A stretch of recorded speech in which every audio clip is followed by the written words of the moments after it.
ચોથા મુદ્દાની વાત કરીએ તો હવે રોડ પર રખડતા ઢોર જોવા મળશે તો સીધી પોલીસ ફરિયાદ થશે। અમદાવાદ શહેરમાં રખડતા ઢોરની સમસ્યાને કાબૂમાં લેવા માટે તંત્રએ હવે કડક વલણ અપનાવ્યું છે। મ્યુનિસિપલ કોર્પોરેશનના સીએનડીસી વિભાગ અને શહેર પોલીસ દ્વારા શહેરના 13 મહત્વના વિસ્તારોને નો કેટલ ઝોન તરીકે જાહેર કરવામાં આવ્યા। રખડતા પશુઓથી થતા અકસ્માતો અને અવરોધને અટકાવવાનો મુખ્ય હેતુ છે। નો કેટલ ઝોન વિસ્તારમાં સૂચનાત્મક બોર્ડ પણ લગાવવામાં આવી રહ્યા છે જેથી લોકોમાં જાગૃતિ આવે। લાયસન્સ વિના અથવા લાયસન્સ કરતા વધુ પશુ રાખનાર માલિકોની સામે કડક કાર્યવાહી પણ કરવામાં આવશે। લાયસન્સવાળા માલિકોને પશુઓ શહેર બહાર ખસેડવા સમય પણ આપવામાં આવશે, નહીં તો પશુઓ પકડીને ઢોરવાડામાં મોકલવામાં આવશે। Zero tolerance to cattle nuisance નીતિ અંતર્ગત મ્યુનિસિપલ અને પોલીસની સંયુક્ત ટીમો સતત ચકાસણી કરી રહી છે અને હવે એક આ પરિપત્ર જાહેર કરવામાં આવ્યો છે।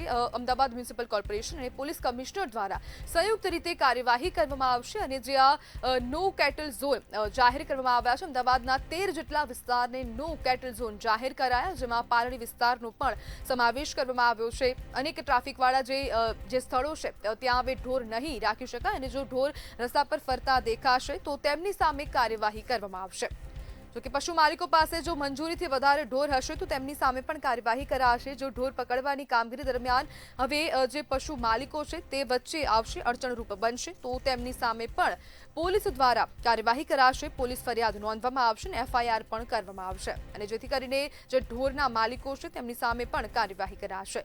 જો કે નો કેટલ ઝોન વિસ્તારની યાદી પણ આપ સ્ક્રીન પર જોઈ શકો છો। ગોતા, પાલડી, સરદારનગર, નવા વાડજ, ખાડિયા જેવા અનેક વિસ્તારોને નો કેટલ ઝોન જાહેર કરવામાં આવ્યા છે અને આજ મુદ્દે ચર્ચા કરવા માટે આપણી સાથે અશ્વિન ઝીંઝવાડિયા જોડાઈ ગયા છે, જેઓ સામાજિક કાર્યકર્તા છે। અશ્વિનભાઈ, રોડ પર રખડતા ઢોર ફરશે તો હવે ફરિયાદ કરવામાં આવશે, શું કહેશો? બેન, હવે આમાં વધારે કઈ મારે તો કહેવાનું આવતું નથી। શહેરીકરણ અને બિલ્ડરો સાથેની મેળા પીપળામાં સરકારે ગોચરની જેટલી બી જમીનો છે એ સસ્તા ભાવે બિલ્ડરોને અને બીજા એમના મળતિયાઓને આપી દીધી છે, જેથી આ સમસ્યા ઉભી થઈ છે। જો ગોચરની જમીન હોય તો આ ગોપાલકોને ક્યાંય જવાની જરૂર નથી, ત્યાં એમને પૂરતું સગવડ મળી રહે તો આ સમસ્યાનું ઓટોમેટિક નિરાકરણ આવી જાય એવું છે। એટલે ગોચરની જમીન જો આપણને પાછી મળી જાય, એના માટે હાઈકોર્ટે બી 1-2 વખત ટકોર કરેલી છે સરકારને, કોઈ સાંભળવામાં આવતું નથી, જેના લીધે આ પ્રોબ્લેમો ઉભા થઈ રહ્યા છે। અશ્વિનભાઈ, હવે જે પોલીસ પ્રશાસન છે અને તંત્ર છે કોર્પોરેશન, તો તેમના દ્વારા એવું કહેવામાં આવ્યું છે કે zero tolerance to cattle nuisance, તો આપણા મતે આ નીતિ કેટલી અસરકારક છે?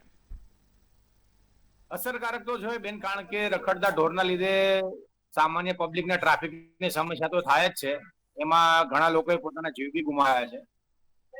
પણ આ બધાનું એક જ તારણ થાય છે કે કાં તો ગોપાલકોને તમે એનું ઓપ્શન એવું આપો કે જેથી એમને ઢોરોને રખડતા રસ્તા ઉપર મૂકવા ના પડે અને સીધે સીધું આ વાતનું ત્યાં નિરાકરણ આવી જાય છે।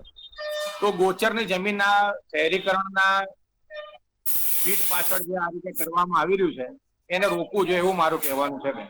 જી જી, બિલકુલ અશ્વિનભાઈ, જોડાવા બદલ આપનો આભાર।